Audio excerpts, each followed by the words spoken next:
El tema a tratar en esta oportunidad se denomina el test de disponibilidad de derechos para la conciliación y la transacción en la ley 29497, que como ustedes tienen conocimiento, es la ley procesal de trabajo. Prefiero decirle ley y no nueva ley, porque ya en varios distritos judiciales ya tiene muchos años de vigencia, a excepción de los distritos judiciales de Puno y de Ayacucho, donde son de los últimos en los que esta ley procesal de trabajo novedosa ha entrado en vigencia.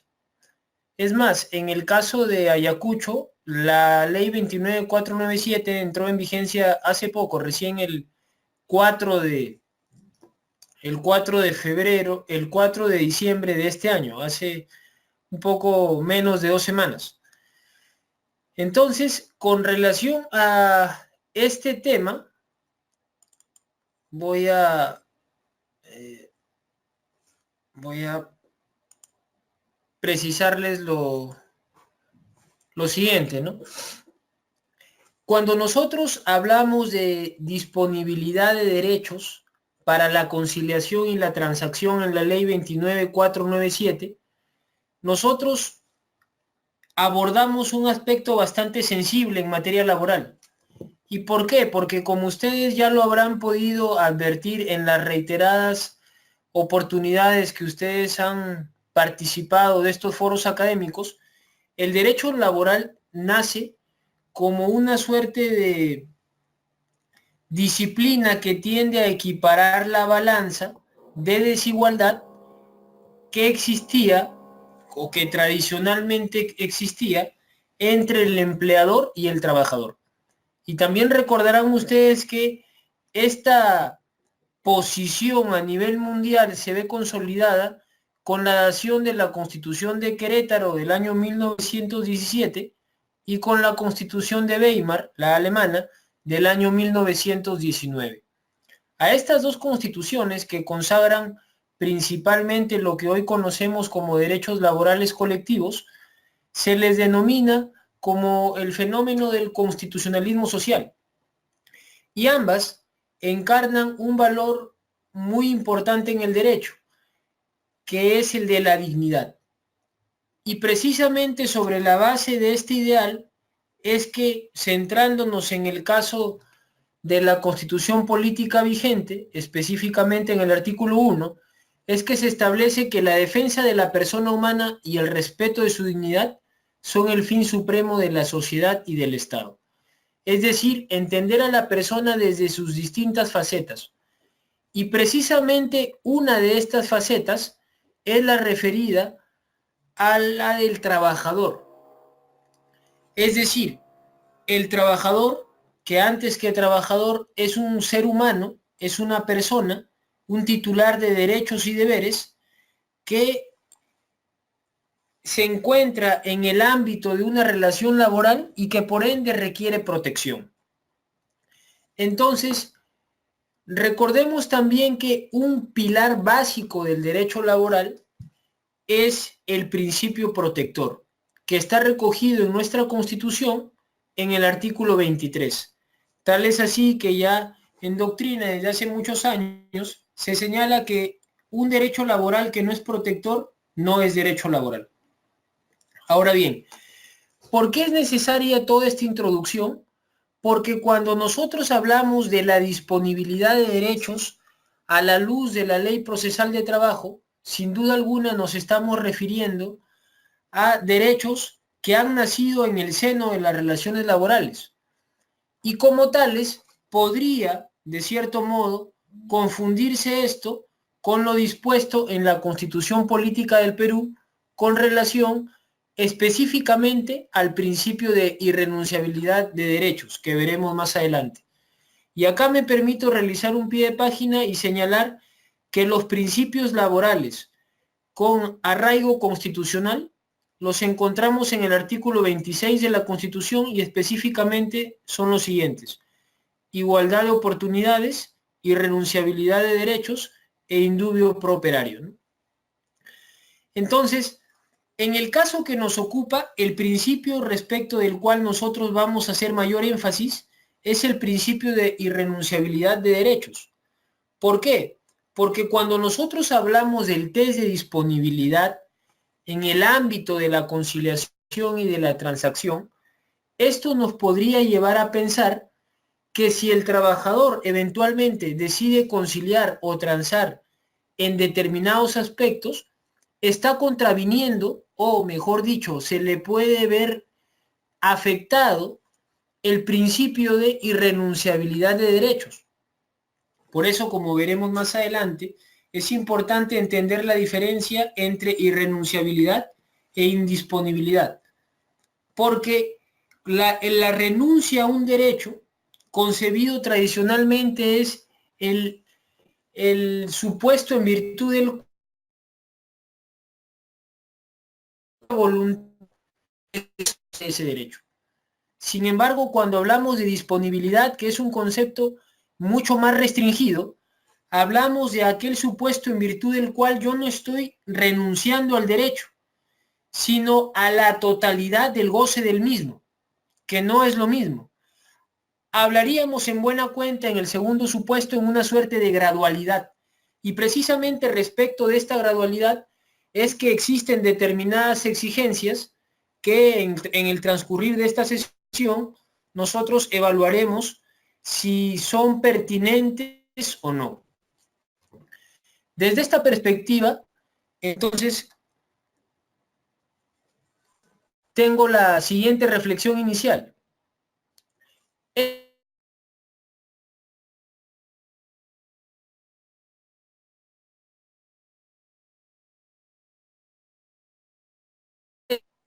Nos permite poder entender lo que representa el derecho y en el caso concreto lo que representa el derecho laboral. Y es de un poeta ecuatoriano que señala lo siguiente, ¿no? Cuando teníamos las respuestas, nos cambiaron las preguntas. Y esta frase es atribuida al ilustre poeta uruguayo, al escritor uruguayo Mario Benedetti, pero en realidad el autor de la misma es Jorge Enrique Down, de origen ecuatoriano. Y lo importante en relación a esta reflexión es que por lo general nosotros solemos entender al derecho como una construcción ideológica que va mutando, se va moldeando en virtud de la normativa existente. Sin embargo, con el transcurrir del tiempo en el día a día, nos cuesta mucho asimilar que van a haber fenómenos, ciertamente de carácter sociológico, que van un paso adelante del derecho, específicamente del derecho laboral.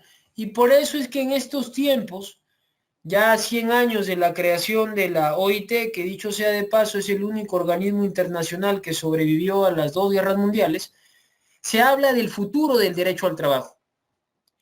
No porque nosotros queramos dramatizar o porque queramos sobredimensionar aspectos del derecho, del trabajo, sino porque realmente en un contexto globalizado en el que parecía, al menos eso creíamos muchos, en el que parecía tener muchas de las respuestas con relación a la concepción tradicional del derecho, ahora saltan a la vista nuevas reflexiones. Por ejemplo, cuando hablamos de la noción del empleador, ¿a quién se le entiende, a quién debe entendérsele como empleador? Otro, cuando hablamos de la posibilidad de seguir ampliando regímenes laborales con el carácter de especiales. Otro, cuando queremos diferenciar entre derecho laboral especial y derecho laboral promocional. Otro, cuando nosotros nos preguntamos, por ejemplo, si es que un trabajador por cuenta propia requiere cierto grado de protección por parte del Estado. Como verán, señores, todas estas interrogantes no hacen más que reafirmar la posición a través de la cual el derecho requiere una reflexión constante. Y si nosotros partimos que en el caso del derecho laboral, la importancia del mismo es proteger fundamentalmente al trabajador, no deberíamos quedarnos en una sola afirmación, sino procurar de deconstruir estos conceptos ya tradicionalmente asumidos para interpretar verdaderamente en la realidad cuál debería ser la forma adecuada de internalizar estas instituciones. Entonces, en ese contexto, me parece muy pertinente la frase de este poeta ecuatoriano acerca de lo cambiante y lo constantemente complejo que podrían presentarse algunas instituciones del derecho.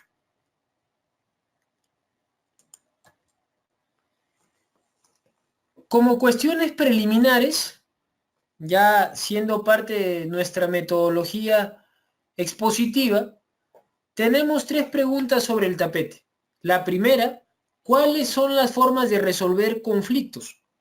La segunda, ¿qué se entiende por conciliación? Y la tercera, ¿qué se entiende por transacción?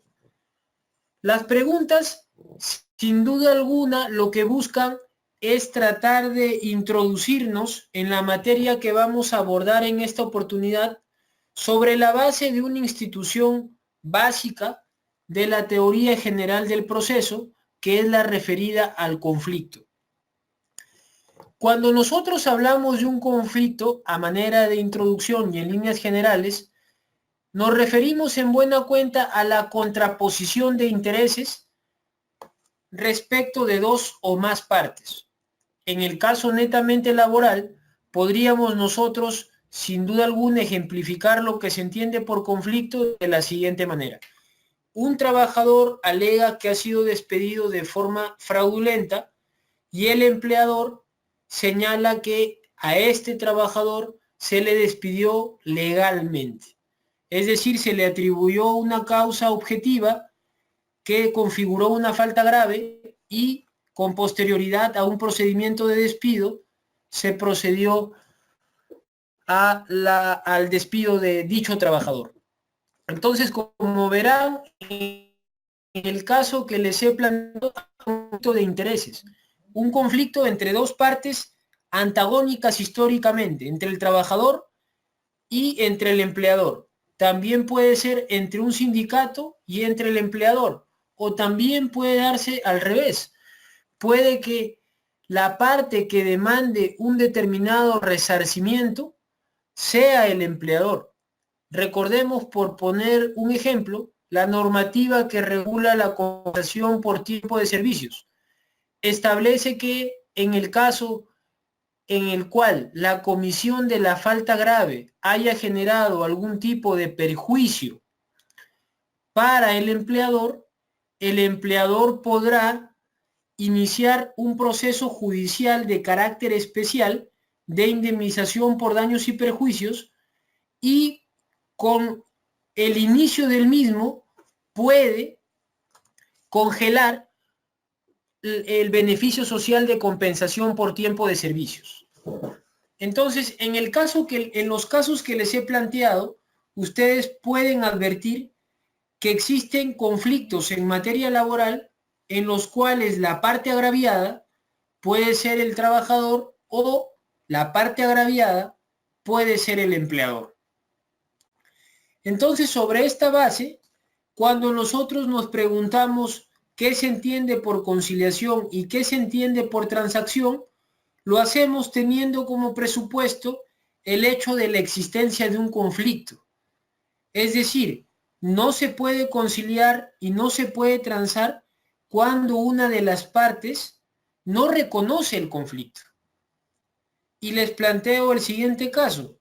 ¿Qué pasaría si ustedes son abogados de una empresa y en virtud de la identificación del hurto sistemático de un trabajador proceden a individualizar al responsable, a identificar el hecho, a identificar la norma vulnerada, ya sea el reglamento interno de trabajo de la empresa o cualquier falta contenida en la ley de productividad y competitividad laboral, le cursan la carta de imputación de falta grave y con posterioridad a ello valoran los descargos o sin la existencia de los mismos, proceden al despido. Y la otra parte quisiera conciliar con ustedes. Es decir, el trabajador al cual se le ha identificado la falta quiere conciliar con ustedes o quiere transar. En el caso en concreto, no se podría hablar ni de una conciliación ni de una transacción, porque el hecho de llegar a un acuerdo sería, de cierto modo, reconocer que el empleador ha cometido algún tipo de irregularidad al momento de llevar el despido. Por eso que en la práctica, ante los supuestos que les he estado exponiendo, no se llega ni a un acuerdo conciliatorio ni a una transacción. Pero bien, más allá de esa precisión, continuamos con la exposición. ¿Cuáles son las formas de resolver un conflicto? Sobre la base de la idea anterior y en el entendido de que un conflicto es la contraposición de intereses de dos o más partes, tenemos, recurriendo a la teoría general del proceso, tres formas de resolver un conflicto: la autotutela, la autocomposición y la heterocomposición.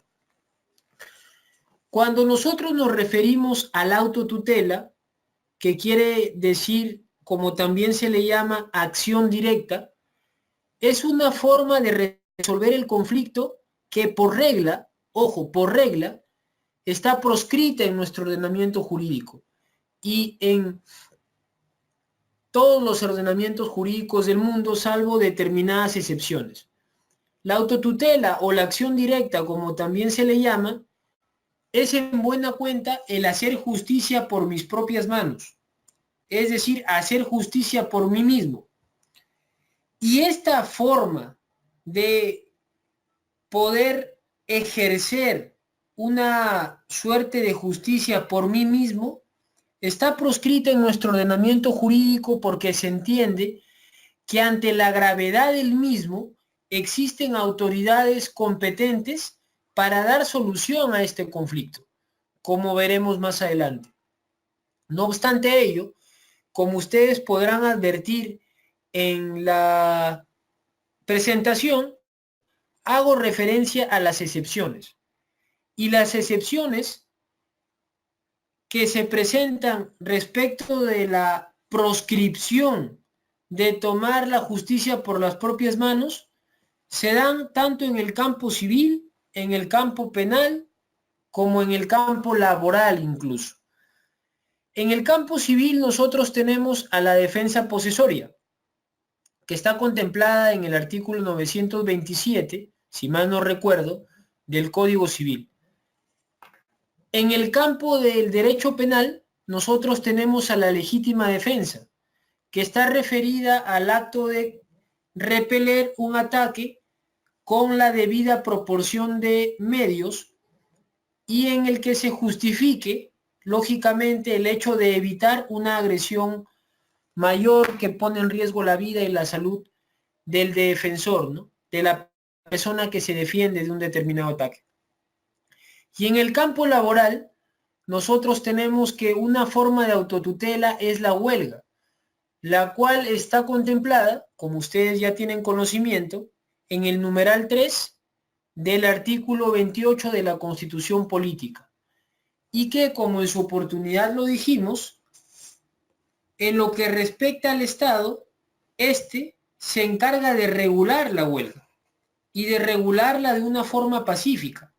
Sin embargo, el hecho de que una huelga se desarrolle de forma pacífica no quiere decir que deje de ser un mecanismo de presión, un mecanismo de fuerza para lograr, si ésta fuera legal, la reivindicación de los derechos de los trabajadores, que en líneas generales lo que buscan es una mejora en sus condiciones de trabajo, con incidencia lógicamente en el aspecto económico. Esto es lo que respecta a la autotutela. Cuando nosotros hablamos de la autocomposición, y acá hay que hacer una diferencia entre las distintas formas de autocomposición, nosotros nos referimos a los siguientes: la conciliación, la transacción y la mediación. Como podrán ver ustedes, nosotros estamos bastante familiarizados con la conciliación y la transacción, ya que éstas están reguladas en nuestro ordenamiento jurídico, tanto en el Código Procesal Civil como en la Ley Procesal de Trabajo, siendo el primero de aplicación supletoria a la normativa procesal laboral.